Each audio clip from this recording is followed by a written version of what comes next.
اللہ تبارک و تعالی اپنے بندوں کے حق میں رحمت والے فیصلے کرتا ہے، درگزر والا معاملہ فرماتا ہے۔ جگہ جگہ قرآن مجید میں اللہ تعالیٰ نے اپنے بندوں پر رحمت کرنے کا ذکر فرمایا۔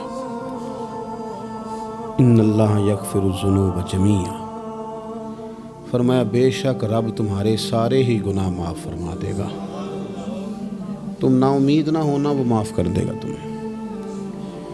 قرآن مجید میں فرمایا ان اللہ بالناس لرؤوف الرحیم، بے شک اللہ اپنے بندوں پر بڑا ہی مہربان اور نہایت ہی رحم کرنے والا، رؤوف اور رحیم ہے، بڑا مہربان ہے، کرم فرماتا ہے۔ اللہ تعالیٰ اپنے بندوں سے بڑا جلد راضی ہو جاتا ہے، وہ اپنے بندوں کو بہت زیادہ مشقت میں نہیں ڈالتا، وہ اپنے بندوں سے اپنی نعمتوں کا بدلہ نہیں چاہتا، بہت سخت مشقت والی عبادتیں نعمتوں کے بدلے نہیں چاہتا، وہ بڑی جلدی رحم فرماتا ہے۔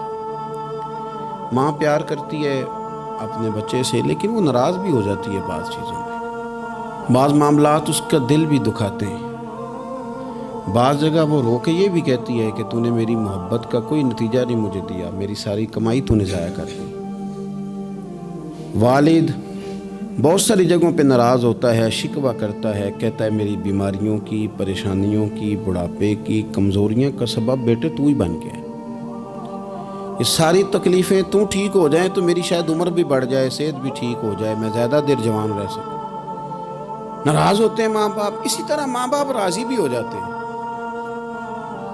وہ بڑی جلدی راضی ہو جاتے ہیں۔ میں اکثر کہتا ہوں کہ والد کو راضی کرنے میں 5-7 منٹ لگ جاتے ہیں، اماں تو 1.5-2 منٹ میں راضی ہو جاتی ہے۔ ابا جی کو 5-7 منٹ لگتے ہیں، کئی دفعہ کہنا پڑتا ہے، کوئی دلائل دینے پڑتے ہیں، لیکن والدہ کے لیے تو کچھ بھی نہیں، آپ نیرا جا کے پیروں میں بیٹھ ہی جائیں، کچھ بھی نہ کریں، آپ پورا روئیں نہ، رونے والا منہ ہی بن جائے تو اماں تو نرم ہی نرم ہے، جس وقت جو مرضی آپ کرا لیں ہو گیا۔ اللہ تبارک و تعالی بلا مثال و بلا تشبیہ سمجھانے کے لیے عرض کرتا ہوں، اللہ بھی بعض معاملات میں اپنے بندوں سے ناراض ہو جاتا ہے، وہ کہتا ہے میں تکبر کرنے والوں کو پسند نہیں کرتا، وہ کہتا ہے فسادی پسند نہیں ہے، وہ فرماتا ہے کہ راہوں میں کجی کرنے والے پسند نہیں ہیں، وہ فرماتا ہے کہ بدعہدیاں کرو گے تو میں صبح قیامت تم سے سوالات کروں گا۔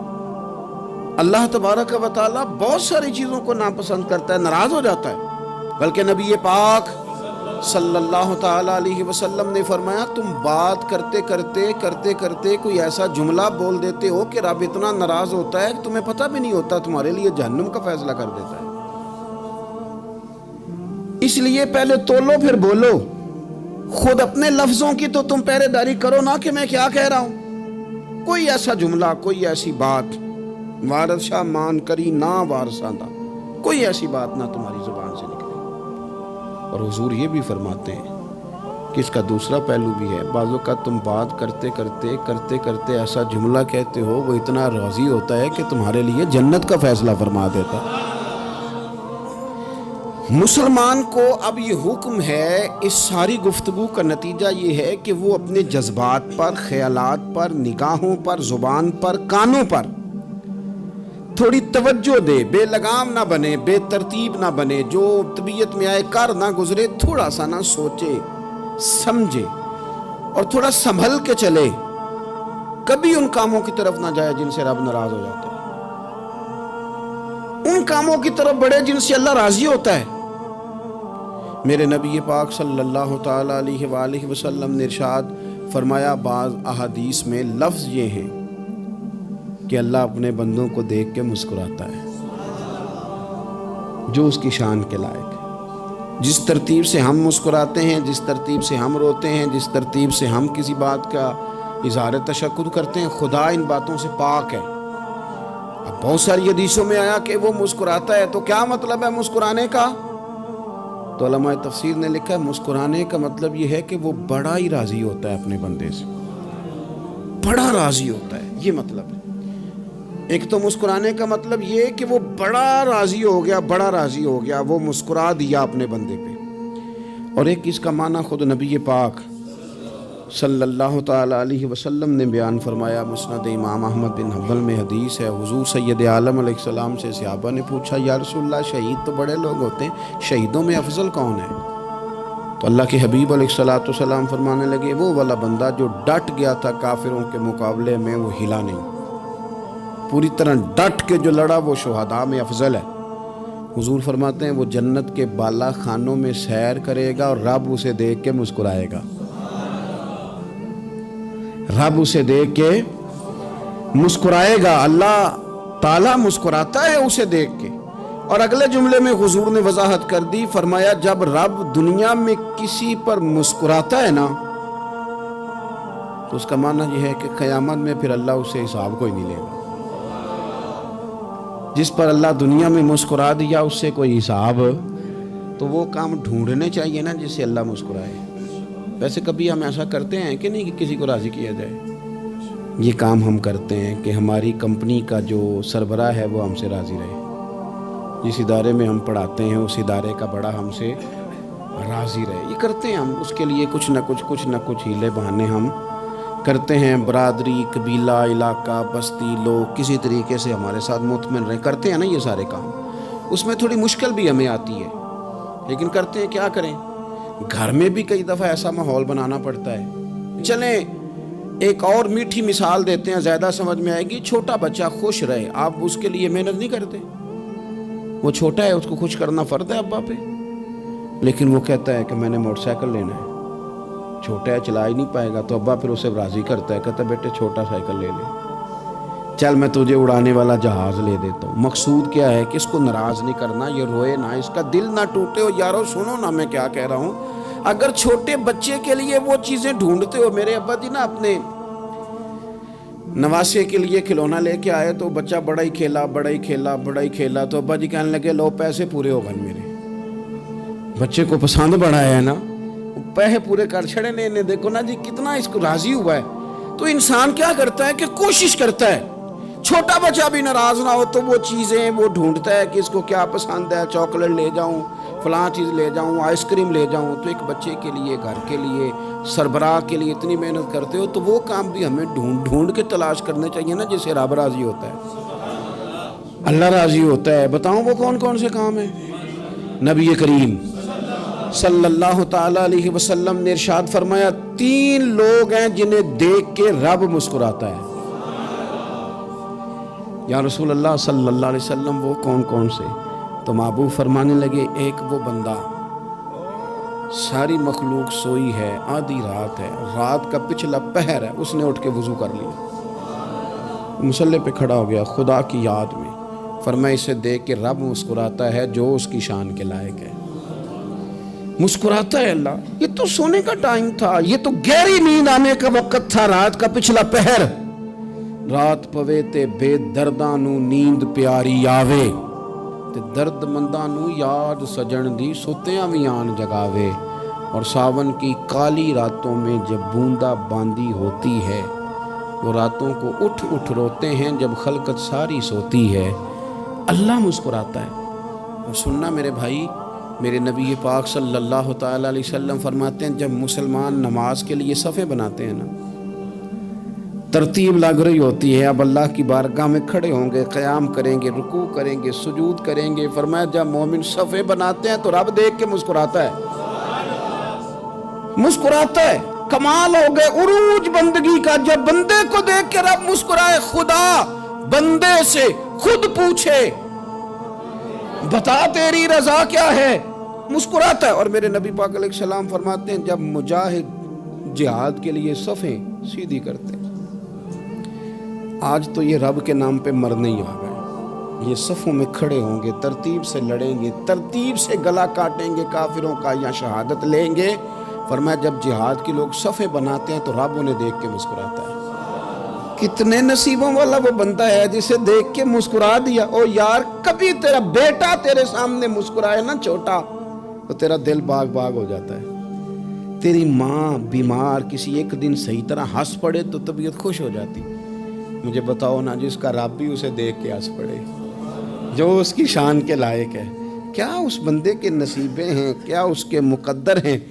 آپ اس مقام پر اپنے آپ کو لائیں. اب دیکھیں نا یہ حدیث آپ نے سن لی, اب ہم نے نا اس طرح صفحے نہیں بنانے جس طرح ساری دنیا, اب ذرا صفحے بھی شوق سے بنائیں گے. آپ ذرا تھوڑا سا شوق پیدا کریں گے, بھئی یہ تو میں وہ کام کرنے لگا ہوں جسے دیکھ کے رب مسکراتا ہے.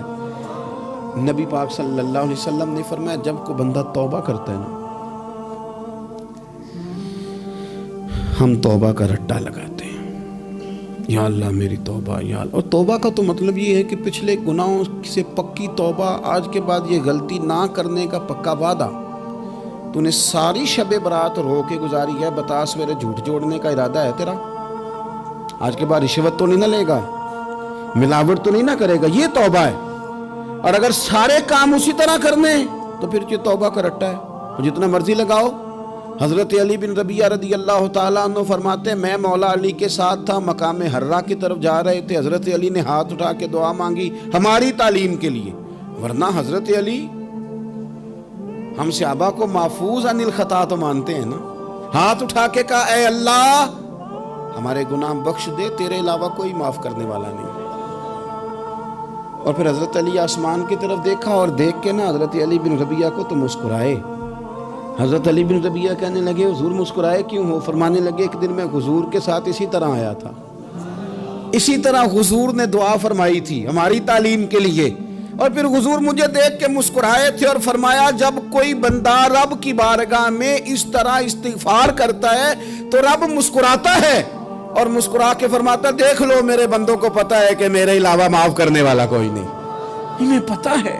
تم اس کی بارگاہ میں رجوع تو لاؤ, آؤ تو صحیح دو آنسو لے کر. اقبال کہتے ہیں کہ موتی سمجھ کے شان کریمی نے چن لیا, قطرے دو گرے میرے ار کے انفال کے, دو میں نے آنسو بہائے تھے تو اس کے کرم نے تو موتی سمجھ کے چن لیے. سنو نا حضور اس استغفار کو, اللہ کو یار رات کو توبہ کر کے سونا چاہیے ہمیں. کچھ غلطیاں ہم کرنا نہیں چاہتے پر ہم سے ہو جاتی ہیں, کچھ دل ہم توڑنا نہیں چاہتے پر وہ ٹوٹ جاتے ہیں, ہماری مجبوری ہوتی ہے ٹوٹ جاتے ہیں. رات کو اس کی بارگاہ میں ہاتھ باندھ کے کشکول طلب دراز کر کے خوب استغفار پڑھنا چاہیے کہ مالک بندے ہیں نا کیا کریں, نفس کا ساتھ ہے, دنیا کا ساتھ ہے, خواہشات نفسانیہ, مالک معاف کر دے. درد سے توبہ, رسم نہ ہو, کہانی نہ ہو, لفظ نہ ہو, جملے نہ ہو, اور جناب ایسے لوگوں کے بیچ بڑے ہاتھ باندھ کے, اور بڑا کوئی ضرورت نہیں, آپ اکیلے اپنی چارپائی پہ بستر کے اندر منہ دے کے بھی درد سے کہیں گے نا معاف کر دے تو وہ تو مہربانی بڑا ہے. میرے نبی پاک صلی اللہ علیہ وسلم مثال دیتے ہیں, فرمایا ایک آدمی صحرا میں جا رہا, صحابہ سے حضور خطاب کر رہے ہیں, فرمایا ایک آدمی صحرا میں جا رہا تھا, اس نے اپنی اونٹنی پہ کھانا پانی پیسے ہر چیز رکھی ہوئی تھی. صحرا تھا بہت بڑا, درمیان صحرا کے گیا تو تھوڑا سا سستانے کے لیے, آرام کرنے کے لیے اونٹنی سے نیچے اترا. اب اس نے اونٹنی کی لگام, اونٹنی کی نکیل اپنے سرہانے کے نیچے رکھی, ہاتھ کے ساتھ پکڑی اور سو گیا. تھوڑی ہی دیر کے بعد جب اس کی آنکھ کھلی تو دیکھا اونٹنی غائب ہے.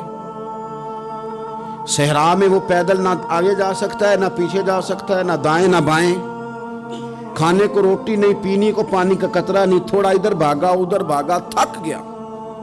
کریم محبوب فرماتے ہیں وہ پوری طرح نڈھال ہو گیا اور مایوس ہو گیا, معاذ اللہ, مایوس ہو کے دوبارہ اسی جگہ آ کے لیٹ گیا جہاں پہلے لیٹا تھا. انتظار کرنے لگا کہ اب موت ہی آئے گی, آخری وقت ہے, اب نہ میں پیدل یہ صحرا کراس کر سکتا ہوں, نہ پیچھے جا سکتا ہوں, نہ کھانا ہے نہ پانی ہے, سوائے موت کے کوئی سہارا نہیں. حضور فرماتے ہیں وہ رستے میں دوبارہ لیٹ گیا, اچانک اس نے رخ بدلا تو اونٹنی سامنے کھڑی تھی. حضور نے صحابہ سے پوچھا بتاؤ نا اسے بھلا کتنے کو خوشی ہوگی؟ یا رسول اللہ جسے نئی زندگی مل گئی ہے. آپ دیکھیں نا سارے ڈاکٹروں نے کہہ دیا کہ اس کے تو گردے معدہ جگر ہر چیز ختم ہے, گھر لے جاؤ خدمت کرو, ہر طرف پریشانی ہے. وہ بندہ بھی سمجھ گیا ہے کہ آخری وقت آ گیا, کل جاؤں پرسوں جاؤں, تیاری ہو گئی, سب لوگ آ گئے, باہر والے بھی آ گئے, یہ ماحول ایک عجیب رنگ اختیار کر گیا. اچانک ایک ڈاکٹر نے آ کے کہا نہیں غلطی لگ گئی تھی. مجھے بتائیے انداز کیا ہوتا ہے؟ بغیر دوائی کے بندہ اٹھ کے کھڑا نہیں ہو جاتا, او میں تو بچ گیا ہوں. نبی پاک صلی اللہ علیہ وسلم فرمانے لگے اس کی اونٹنی مل گئی, بتاؤ بھلا اسے کتنی خوشی ہوگی. یا رسول اللہ وہ تو دوبارہ دنیا میں آ گیا. حضور فرمانے لگے اسے کچھ بھی خوشی نہیں ہوئی جب کوئی رب کا گناہگار بندہ آ کے توبہ کرتا ہے، رب کو اس سے کئی گنا زیادہ خوشی ہوتی ہے۔ میرا بندہ آ گیا ہے، میرا بندہ آ گیا ہے، میرے گھر آ گیا، اس نے آنسو بہائے ہیں، اس نے کہا اللہ میں تیرا ہی ہوں، تیرا ہی رزق کھاتا ہوں، تیری ہی زمین پہ رہتا ہوں، تیرے نام سے میری سانسیں چلتی ہیں۔ وہ آ گیا، فرمایا اس اونٹنی والے سے زیادہ رب کو خوشی ہوتی ہے جب گناہگار آ کے توبہ کرتا ہے۔ گناہگاروں کے آنسو اس کی بارگاہ میں بڑے مقبول ہیں، لیکن ہم رسم ادا کرتے ہیں، توبہ نہیں کرتے۔ ہم اپنے آپ کے ساتھ دھوکہ کرتے ہیں، جھوٹ بولتے ہیں۔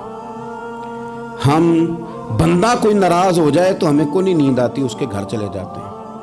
ہم اپنے سارے رشتوں کو، تعلقات کو مینٹین کر کے رکھنے کے عادی ہیں۔ ہمیں پتہ ہے کہ وہاں میں نہیں جا سکا تو بیٹا بھیجتا ہوں، فلاں شادی پہ میں نہیں جا سکا تو بھتیجا بھیجتا ہوں، بھائی بھیجتا ہوں۔ ہر تعلق کا ہم نے خیال رکھا کوئی روٹھ نہ جائے، لیکن کمال ہے نا، یہ نہیں سوچا کہ اگر رب روٹھ گیا تو جب وہ روٹھ جائے نا تو سارے رشتے بھی بندے کے پاس موجود ہوں تو کوئی کرامت نہیں ہوتی، پھر کروڑوں روپیہ جیب میں ہوں تو ڈاکٹروں کی دوائیاں اثر نہیں کرتی۔ وہ روٹھ جائے تو پھر انسان اس طرح سے پھسلتا ہے کہ بڑے بڑے اس کے پاس دروازے ہوتے ہیں پر کسی جگہ اس کا ہاتھ نہیں لگتا۔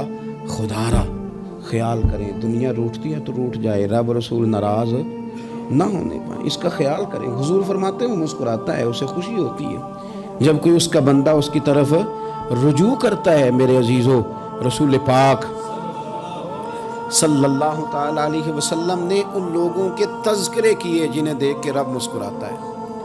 ہم نا گناہگاروں پر بھی فتویٰ دینے میں جلدی کرتے ہیں اور نیکی پر بشارت دینے میں بھی جلدی کرتے ہیں، حالانکہ یہ ہماری ذمہ داری نہیں۔ پتہ نہیں اللہ تعالیٰ کس کو کب توفیق توبہ دے کے اپنے قریب کر لے، لیکن بڑی جلدی ہے، بڑی جلدی فتویٰ دینے میں۔ اور یہ فتویٰ اب صرف مفتیوں کا نہیں رہ گیا، یہ میری طرح کے، آپ کی طرح کے ڈھیروں لوگ ہیں جنہوں نے جیبوں میں فتوے ڈالے ہوئے۔ بھئی آپ نے کیوں ذمہ داری لے لی ہے جنت میں داخل کرنے کی اور نکالنے کی؟ یہ تو میرے رب کریم کا کرم ہے، وہ جس کو چاہے جب چاہے جتنا چاہے عطا کرے۔ لیکن کچھ لوگ نا بڑے پکے ہو گئے ہیں کہ شاید جو میں سوچ رہا ہوں وہی درست ہے۔ کبھی کبھی کچھ چیزیں عجیب بھی ہوتی ہیں، لہذا خدا کی رحمت پر بھروسہ کر کے بات کرنی چاہیے، اپنی مرضی کے فتوے نہیں داغنے چاہیے۔ وہ دیکھو جی فلانا بندہ یوں کر رہا ہے، آپ کو پتہ ہی نہیں پوری بات کا، آپ کو علم ہی نہیں پوری بات کا۔ حضرت بہاءاللہ نقشبند بخاری رحمت اللہ علیہ فرماتے ہیں میں حج کرنے گیا تو وہاں میں نے ایک آدمی کو کروڑوں کا کاروبار کرتے دیکھا تو میرے دل میں خیال ہے یہاں بھی اللہ اللہ کرنی چاہیے تھی، دنیا داری کر رہا ہے۔ لیکن فرماتے ہیں حج سے فارغ ہوئے تو میں نے دیکھا وہی بندہ سارا کچھ رب کی بارگاہ میں خیرات کر رہا ہے، اور سینکڑوں غریب حاجی ہیں جن کو پورے خرچے دے رہا ہے۔ تو میں نے وہیں اپنی سوچ سے توبہ کی کہ میں کہاں تھا۔ بڑی جلدی کھڑے نہ ہو جائیں۔ حضرت حسن بصری رحمت اللہ تعالیٰ علیہ ارشاد فرماتے ہیں کہ میں دریا کے کنارے گیا تو وہاں میں نے ایک شخص کو دیکھا، وہ اپنی ایک خاتون کی گود میں سر رکھ کے بیٹھا اور قریب ایک بوتل بھی پڑی ہے۔ میرے دل میں معاذ اللہ خیال آیا کہ دیکھو کس انداز میں ایک عورت کے ساتھ یہ ہے، اور پاس بوتل بھی پڑی ہے، جانے شراب ہے۔ کہتے میں سوچ ہی رہا تھا کہ اچانک کی کشتی آ رہی تھی دریا میں، وہ ہچکو لے کھائے، کشتی میں 4-5 لوگ تھے، وہ دریا میں ڈوبنے لگے۔ وہ آدمی تیزی سے اٹھا، دریا میں چھلانگ لگائی، پہلے ایک کو نکالا، پھر دوسرا نکالا، پھر تیسرا نکالا، ایک بندہ رہ گیا۔ کہنے لگا حضور مجھے تو آپ نے گناہگار سمجھا ہے، میں تو بڑے غلط انداز میں یہاں بیٹھا ہوں، آپ نے جو سوچا چلیں یہ چوتھا بندہ آپ نکالنا ہے، کریں نا یہ کام، کریں نا یہ کام۔ بڑے بھولے بھالے، بڑے اللہ والے، ریاض آپ کو بس ہم ہی جانتے ہیں، اتنی جلدی فتویٰ۔ حضرت حسن بصری فرماتے ہیں میں پشیمان ہوا، میں نے کہا مجھے تیرنا نہیں آتا، تو دیر نہ کر، چوتھا ڈوب نہ جائے۔ کرتے اس نے چھلانگ لگائی، چوتھا بھی نکال لایا، اور کہنے لگا حضرت آپ نے جلدی کی سوچنے میں، یہ بی بی میری ماں ہے اور یہ سرکے کی بوتل ہے۔ ہم ماں بیٹے کا یہ مشغلہ ہے کہ یہ وہ جگہ ہے جہاں آ کے لوگ مسافر اترتے ہیں، اور یہاں سے کسی کا گھر 100 میل ہے، کسی کا 200 میل ہے۔ ہم صبح سرکہ، کھجوریں، روٹیاں لے کے یہاں آتے ہیں، مسافروں کی نوکری کرتے ہیں، کوئی پریشان ہو تو مدد کرتے ہیں۔ حضرت خواجہ حسن بصری فرماتے ہیں میں نے معافی مانگی، ان سے بھی مانگی، رب سے بھی مانگی، انہوں نے مانگ لی نا بزرگ تھے پر ہم کو نہیں تیار مانگنے کو. ہم ہر وقت بدگمانیاں وہ فلانا فلانے جرم کرتا تھا میں اسے اب کیسے نیک مان لوں. بھئی اب وہ نمازی ہے, خدا کے گھر آتا جاتا ہے, اب اللہ کی بارگاہ میں حاضر ہوتا ہے. جب رب نے معاف کر دیا تو بھی سوچ بدل جا. سنیں حضور کیا فرماتے ہیں. نبی پاک صاحب الاخلاق صلی اللہ تعالی علیہ وسلم فرماتے ہیں, مسند امام احمد بن حنبل دیکھیے, فرمایا رب اس وقت بڑا ہی مسکرائے گا جب قاتل بھی جنت میں جائے گا, مقتول بھی جنت میں جائے گا. یا رسول اللہ مقتول تو گیا, یہ قاتل کیسے چلا گیا؟ حضور فرماتے ہیں جائے گا, اور جائے گا اور رب مسکرائے گا جو اس کی شان کے لائق ہے. یا رسول اللہ کس طرح؟ تو نبی پاک صلی اللہ علیہ وسلم فرمانے لگے اس نے ایک مومن کو قتل کیا تھا, وہ شہید ہو کے جنت میں چلا گیا. اب اللہ نے بعد میں اسے توبہ کی توفیق دے دی. پہلے اس نے کلمہ پڑھا, پھر یہ میدان میں اترا, کافروں سے لڑا, یہ شہید ہوا, رب نے اسے بھی جنت دے دی. قاتل بھی جنت میں, مقتول بھی جنت میں. اور بات اتنی انوکھی ہے کہ رب دیکھ کے مسکرا رہا ہے جو اس کی شان کے لائق ہے. ہم جلدی میں ہیں, ہم انتظار نہیں کر رہے کہ شاید توبہ کر جائے, ہم انتظار نہیں کر رہے. لیکن میرے عزیز اتنی جلدی نہ کریں. سوچوں کا صاف ہونا, ذہنوں کا پاک ہونا, اور لوگوں کے بارے میں گمان کا اچھا ہونا. آپ کسی نفسیات کے ڈاکٹر کے پاس چلے جائیں, اسے کہیں ٹینشن بڑھی ہے, میں ان کے مضامین پڑھتا رہتا ہوں, وہ سب سے پہلا سبق آپ کو یہ پڑھائیں گے کہ اچھا سوچا کریں. اچھا سوچنے سے بندہ تندرست رہتا ہے. کس سے بندہ تندرست رہتا ہے؟ ہیں جی واقعی. یعنی اس والے پڑوسی کے بارے میں بھی اچھا سوچنا ہے گھر میں, اس والے کے بارے میں بھی, چھوٹے بھائی کے بارے میں بھی اچھا سوچنا ہے, اور بڑے کے بارے میں بھی اچھا ہی سوچنا ہے. یعنی اپنی برادری قبیلے کے بارے میں بھی اچھا سوچیں, جو قبیلے کا نہیں اس کے بارے میں بھی چلیں تھوڑا سا اچھا سوچ لیں. اپنے بارے میں تو اچھا سوچا ہے بڑا. میں کہتا ہوں کہ ہم اپنی غلطیوں سمیت اپنے آپ سے بڑا پیار کرتے ہیں, اور دوسرے کی ایک غلطی نظر آ جائے تو ہمیں گھن آنے لگ جاتی ہے. آپ جلدی نہ کریں, مالک نے موقع دیا ہے بندوں کو, نہ وہ کسی کا رزق چھین رہا ہے, نہ سانسیں چھین رہا ہے, وہ اپنی زمین پہ چلنے بھی دے رہا ہے, رہنے بھی دے رہا ہے. تو جب اس نے موقع دیا ہے آپ بھی تھوڑا موقع دیں. اللہ بڑا کریم ہے, دروازے کھولے گا, اس کے بندے اس کی بارگاہ تک پہنچیں گے.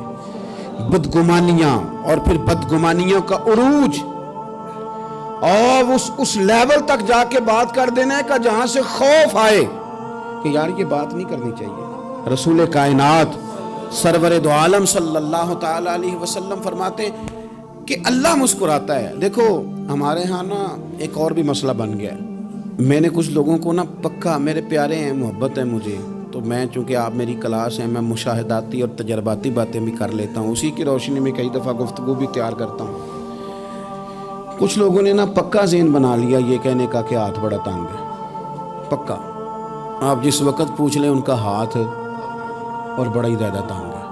آپ یقین کریں بہن کا جو خامند ہے وہ کہہ رہا ہے جا حصہ لے کے آ, تیرے بھائیوں کی کمائی تو نہیں تیرے ابا کی ہے, لے کے آ. وہ بیچاری اس کی منتیں کر رہی ہے, کہتی ہے اگر جاؤں گی نا تو وہ کہیں گے حصہ لے جا, آج کے بعد ہمارے گھر نہ, میرا دروازہ نہ بند کرو, مہربانی کرو. اور بھائی سے بات کرتی ہے تو کہتا ہے ہاتھ ہی بڑا تنگ ہے, جب ٹھیک ہوگا تو دے دوں گا. نہ کریں یہ ظلم. ہمارے اپنے تڑپتے رہتے ہیں اور ہماری دولتیں اندر پڑی رہتی ہیں. ہمارے اپنے چھوٹی چھوٹی ضروریات کے لیے پریشان ہوتے ہیں, لیکن ہم بڑے بڑے بہانے ہیں ہمارے پاس, کہتے ہیں یہ نکمہ ہے, یہ نکھٹو ہے, یہ کام نہیں کرتا, اس میں فلانا ہے, بے فلانا ہے, بلے میں نے نہیں ساتھ چلنا. اظہار جب آپ کے اندر پیدا ہوتا ہے نا, اظہار جب کسی کے لیے آپ حساس ہوتے ہیں تو آپ کو بھی سرور حاصل ہوتا ہے. نہ کریں یہ کام کہ آپ کو اللہ نے وسعت دی اور ہر وقت آپ ہاتھ تانگ ہونے کا رونا رو رہے ہیں, ہر وقت آپ یہ کہہ رہے ہیں میں بڑی آزمائش میں ہوں, جب خدا نے آپ پہ نہیں ڈالی. تو اتنے جھوٹ بولنا صرف اس لیے کہ میرے پیسے بچ جائیں, صرف اس لیے کہانی سنانا کہ حالات میرے بڑے خراب ہیں کہ کوئی بندہ میرے سے کوئی تھوڑا بہت قرض نہ مانگ لے. سنو, نبی پاک صلی اللہ علیہ وسلم کے پاس مہمان آ گیا, بخاری مسلم ہے. حضور نے ازواج مطہرات کے گھروں میں پیغام بھیجا, کچھ چیز ہے ضیافت کے لیے. یا رسول اللہ کچھ بھی نہیں, یہ دو جہاں کے شاہ ہیں اور پاس کچھ رکھتے نہیں, دو جہاں کی نعمتیں ہیں ان کے خالی ہاتھ میں. یا رسول اللہ کوئی چیز بھی نہیں. حضور نے صحابہ کے مجمع پہ نظر ڈالی, یا رسول اللہ صلی اللہ علیہ وسلم حکم ہو، تو حضور فرمانے لگے تم میں سے کوئی بندہ ہے جو اسے گھر لے جائے روٹی کھلائے؟ ایک صحابی اٹھے فوراً، حضور میں لے کے جاتا ہوں کھانا کھلاتا ہوں۔ فرماتے ہیں میرے گھر میں صرف بچوں کا کھانا تھا، یہ نہیں کہ فریزر بھرا ہوا ہے نعمتوں سے، صرف بچوں کا کھانا، یہ نہیں کہ کسی کو دیکھ کے اپنی ہنڈیا پہ برتن دے لیا، صرف بچوں کا کھانا۔ کہتے ہیں گھر گیا، بیوی سے کہا کیا کیفیت ہے؟ کہنے لگی بچوں کی روٹی ہے۔ میں نے کہا بچے سلا دے، صبح ناشتہ کر لیں گے۔ تو کہنے لگی آپ کیا کھائیں گے؟ تو میں نے کہا نہ میں کھاؤں گا نہ تو کھائے گی، مہمان جو نبی پاک کا ہے۔ کہا اچھا، اب ذرا تجویز دیکھو میاں بیوی کی سوجھی آپس میں۔ کہتے ہیں کھانا لگا دینا، کیونکہ ایک آدھ بندے کا کھانا ہے۔ اپنی غربتوں کا ہر جگہ اظہار کرنا، رونا رونا، یہ دیکھو غربت کیسے چھپائی جا رہی ہے۔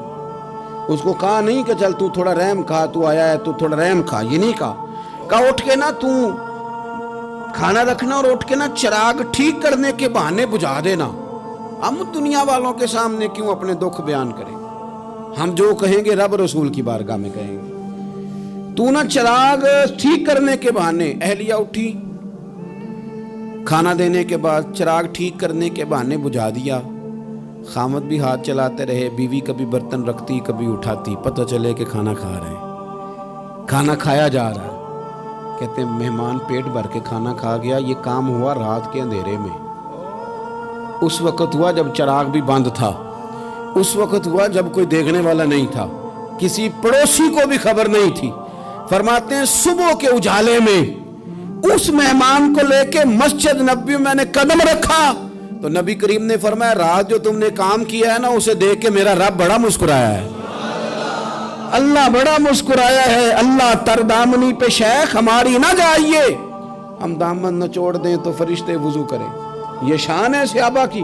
نبی کریم علیہ السلام نے فرمایا رب رات مسکرایا تیرا یہ انداز دیکھ کے، اور اس نے قرآن نازل کیا وَيُبْصِرُونَ عَلَىٰ أَنفُسِهِمْ وَلَوْ كَانَ بِهِمْ خَصَاصَةٌ۔ کچھ لوگ وہ ہیں جنہیں بڑی بھی ضرورت ہو تو دوسروں پر احسار کر دیتے ہیں، قربانی دے دیتے ہیں۔ رب مسکرایا ہے، اندر پیسے رکھے ہوئے ہیں، اندر پیسے رکھے ہوئے ہیں، اور بہن آ کے منت کر رہی ہے کہ بھائی حالات بڑے خراب ہیں، تھوڑی سی مہربانی کر۔ تو کہتے ہیں بہن پردہ ہی ہے بس، کیسے بتاؤں تجھے حالات، تجھے کیا بتاؤں کام کتنی مشکل سے چلتا ہے، یہ پردہ یہ بس۔ بہرحال اگر تو نے کہا ہے نا 50,000 تو میں زیادہ نہیں، کوئی 20 کو دے دوں گا تجھے، وہ بھی خاصی نیکی کر کے، وہ بھی بتا سکھا کے۔ رات اماں پہ علیحدہ سے احسان چڑھاؤں گا، ابا پہ علیحدہ سے چڑھاؤں گا کہ تمہاری بیٹی کے ساتھ تعاون کرنا، سارے علاقے کو ویسے ہی بتاؤں گا۔ اور وہ غریبنی بیچاری 20,000 لے کے گھر گئی ہے، پھر سفارشیں کر رہی ہے کہ مہربانی کرو۔ میں نے ایسے بھی دیکھے ہیں جو پہلے بیوی کو پکڑاتے ہیں تو دے، اس لیے کہ پھر وزیر اعظم تو ڈنڈا نکال لے گا تو بڑا مشکل ہو جائے گا پھر گھر میں رہنا، لہذا وہ یہ تو آگے لگ۔ یہ کیا لہجہ ہے آپ کا؟ یہ تو کسی کو بھی دیں تو چھپا کے دینے کا حکم ہے، کسی کو بھی دیں تو ہمیں حکم یہ ہے کہ سیدھے ہاتھ سے دینا ہے، الٹے کو خبر۔ اور یہ جو بالکل ہی اپنے ہیں ان پر تو پردہ پوشی آپ کے لیے ویسے ہی ضرورت تھی۔ میرے عزیز، رب مسکراتا ہے۔ میرے نبی پاک علیہ السلام نے یہ اعمال ہمیں بتائے جن پر اللہ مسکراتا ہے، خوش ہوتا ہے۔ اور بعض لوگوں کو حضور نے نامینیٹ کیا، حضرت سعد بن معاذ رضی اللہ تعالیٰ عنہ عظیم صحابی تھے۔ یہ وہ خوبصورت صحابی ہیں جن کے جنازے کو کندھا میرے نبی پاک نے عطا فرمایا، حضور نے کندھا عطا فرمایا۔ کمال ہو گئی، نرخ بازار محبت کا انوکھا ہی ہو گیا، خود خریداروں میں شامل آ کے مولا ہو گیا۔ حضور نے کندھا دیا۔ حضرت سعد بن معاذ رضی اللہ تعالیٰ عنہ کا جب جنازہ اٹھا، ان کی والدہ رو پڑی، بڑے درد سے روئی، ماں تھی نا۔ ان کی آواز جب حضور تک گئی تو نبی پاک نے فرمایا آنسوؤں کو روک لے، آواز کو کم کر لے، تیرے بیٹے کی تو جب روح پرواز ہوئی ہے تو رب مسکرایا ہے۔ جس کے آنے پہ رب راضی ہو، مسکرا دے جو اس کی شان کے لائق ہے۔ یہ تو وہ لوگ ہیں کہ جن کے جانے پر نا رب، وہ کسی نے کہا تھا کہ میرے مرنے پہ ہر سو شور مچ جائے گا، دیکھو گے میرے مرنے پہ ہر سو شور، تمہیں پتہ چل جائے گا جب ہم جائیں گے، میرے مرنے پہ ہر سو شور مچ جائے گا، دیکھو گے، اور کہنے الوداع سرکار خود تشریف لائیں گے۔ اور درویش کہنے لگے بعد مرندے مکھڑا میرا ہو جاوے جے تازہ، پھر سمجھ لینا محبوب میرے نے آن پڑے ہے جنازہ، اور عاشق کا جنازہ ہے۔